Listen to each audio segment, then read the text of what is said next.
एक समय की बात है, भगवान गौतम बुद्ध वन के रास्ते से होकर कहीं जा रहे थे।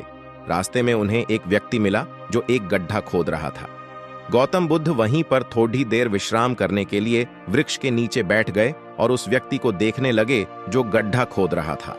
तभी उस व्यक्ति को गड्ढा खोदते खोदते एक कलश मिला। उस कलश में बहुत ही कीमती हीरे जवाहरात भरे हुए थे। ये सब देखकर वह व्यक्ति बहुत खुश हुआ और सोचने लगा, आज मेरा भाग्य जाग उठा है। उस व्यक्ति ने हीरे जवाहरात से भरे हुए उस कलश को भगवान गौतम बुद्ध के चरणों में रख दिया और कहा, हे भगवान, आपके आशीर्वाद से ही मुझे यह बेशुमार धन दौलत प्राप्त हुई है, इसलिए मैं इनमें से कुछ हीरे जवाहरात आपको भेंट करना चाहता हूँ। ये सब सुनकर भगवान गौतम बुद्ध ने उस व्यक्ति से कहा, तुम्हारे लिए यह धन दौलत है, लेकिन मेरी नज़र में यह जहर के समान है, क्योंकि बिना मेहनत के प्राप्त हुई धन दौलत जहर के समान ही होती है।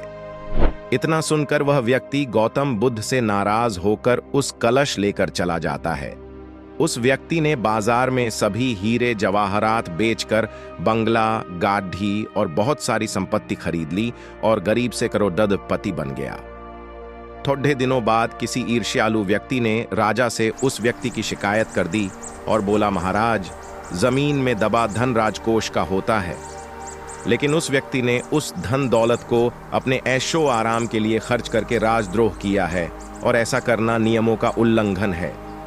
ये सब सुनकर राजा ने अपने सैनिकों को उस व्यक्ति को पकड़ने का आदेश दिया और राज दरबार में बुलवाया गया तो राजा ने उस व्यक्ति से उस कलश को जमा कराने के लिए बोला।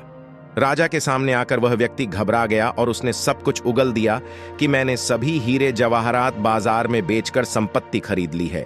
यह सब सुनकर राजा ने उस व्यक्ति से कहा, ऐसा करके तुमने हमारे राज्य के नियमों का उल्लंघन किया है, इसलिए तुम्हें इसकी सजा जरूर मिलेगी।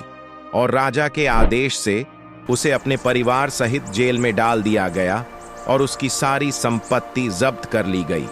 काफी दिनों बाद वह राजा जेल में कैदियों के निरीक्षण के लिए गया। तभी उस व्यक्ति ने राजा से अपनी सजा माफ करने के लिए आग्रह किया और कहा, महाराज, जब मुझे वह कलश जमीन में गड्ढा खोदते समय मिला तो भगवान गौतम बुद्ध वहीं पर मौजूद थे। भगवान गौतम बुद्ध ने मुझसे कहा था कि इसमें धन दौलत नहीं, जहर भरा हुआ है, लेकिन उनकी यह बात न मानकर मैंने उनका अपमान किया था और आज जेल में रहकर मुझे एहसास हो रहा है कि उनकी बात बिल्कुल सच थी, क्योंकि बिना मेहनत के प्राप्त धन दौलत जहर के समान ही होती है। इसलिए मैं एक बार भगवान गौतम बुद्ध के दर्शन कर उनसे क्षमा मांगना चाहता हूं।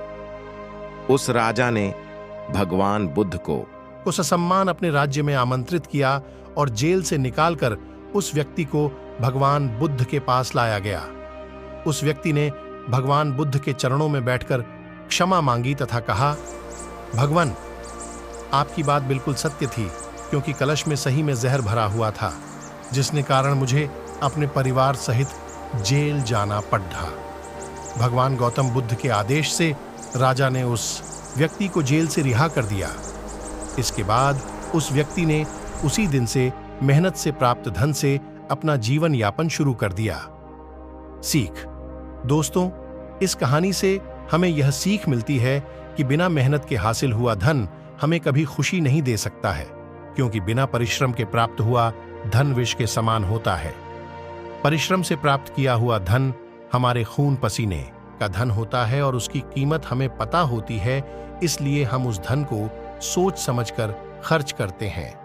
वही बिना मेहनत से कमाए हुए धन की हमें कीमत पता नहीं होती है और उस धन को हम गलत तरीके से खर्च करने लगते हैं और हम गलत रास्ते पर चलने लगते हैं। लाइक, शेयर और सब्सक्राइब करना ना भूलें और अगर आपके पास कोई सुझाव है तो कमेंट बॉक्स में जरूर बताएं। नमो बुद्धाय।